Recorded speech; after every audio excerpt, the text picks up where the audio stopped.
At -84 degrees Fahrenheit, even breathing starts to feel dangerous. Your nose freezes almost instantly, your eyelashes turn white within seconds, and outside, metal can stick to skin like glue. At this level of cold, the environment doesn't feel like weather anymore, it feels like something alive, trying to push you out. And in places like this, silence itself feels heavier. Now imagine trying to sleep in a tent, not a house, not a cabin, just a portable shelter in one of the coldest inhabited places on Earth. A place where sound disappears quickly and even movement feels slow. Yet the Yakut nomads of Siberia have survived like this for generations. But how? And more importantly, what happens when everyone inside finally falls asleep? Because the most disturbing part isn't how cold it gets outside. It's how fast everything changes the moment the fire weakens. Inside a Yakut winter tent, survival depends on one fragile balance: heat. Without it, the entire structure slowly turns into a trap of freezing air. That's why the stove is never treated like comfort, it is treated like life itself. A small mistake with it doesn't just make you uncomfortable, it changes the entire outcome of the night. Many families keep the fire burning all night long, not for warmth alone, but to prevent the cold from taking control. Because in Siberia, there is no gradual cooling. There is only warm enough, and too late. But here's a strange question. If the fire is so important, why doesn't it solve everything? And the tent itself is not just random fabric, it is engineered survival. A structure shaped by generations of trial and necessity. Layer after layer of thick felt, animal hides, and heavy materials wrap around the structure. Each layer works in silence, not by creating heat, but by trapping what little heat exists inside. Between those layers, air becomes stuck in tiny invisible pockets, and those pockets act like a barrier against the outside world, slowing it down, delaying it, but never fully stopping it. Even when everything is done correctly, the cold is still there, waiting. Waiting for what? Usually, a mistake. And this is where things get more dangerous, because the ground beneath the tent is just as deadly as the air outside. At extreme temperatures, cold doesn't only fall from above, it rises through the frozen earth itself, a slow, invisible pressure that never stops.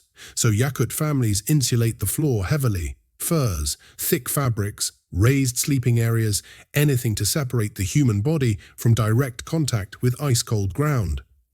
But what actually happens if that protection fails? Does the body lose heat slowly, or all at once? Because once the body starts losing heat from below, it becomes extremely difficult to recover it again, and that loss is often silent at first, then sudden, and then critical. But the ground isn't the only threat. There is another danger, one most people never think about. Sweat. In normal life, sweat means effort. In Siberia, sweat can become a silent threat, because if moisture gets trapped inside clothing, it can freeze later without warning. And frozen moisture doesn't just stay cold, it actively pulls heat away from the body, almost like the cold is using it against you, which creates a strange problem. How do you stay warm without becoming too warm? So survival becomes a constant adjustment, not just stay warm, but never overheat, too cold, and the body shuts down, too warm, and the body sabotages itself later.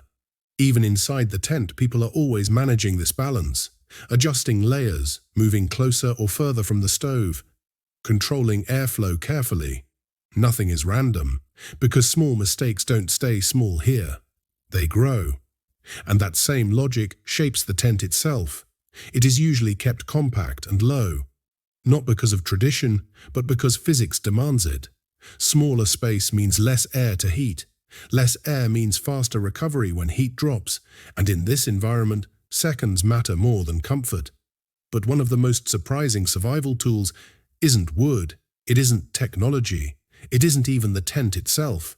It is people. Why? Because during the coldest nights, families often sleep very close together, not only for emotional comfort, but because the human body constantly releases heat. Individually, it is small, but together, inside a sealed shelter, It becomes a real source of warmth, a living system of shared heat. And in moments where the fire weakens, that human warmth becomes the backup system, something no tool can replace. And this becomes critical when outside conditions reach levels where even machines struggle to function. Batteries lose power faster, metal becomes brittle, fuel behaves differently. Sometimes even sound changes in extreme cold, becoming dull and distant. Yet inside these tents, life continues, which raises one final question. Why stay here at all? Why continue living in a place where a single fire stands between comfort and catastrophe? Because survival here was never about defeating the cold, it was about surviving its rhythm. The Yakuts didn't try to control nature. They learned its limits, they adapted to its rules, and they built everything around what is possible, not what is ideal. Carefully, quietly, and always one fire away from danger.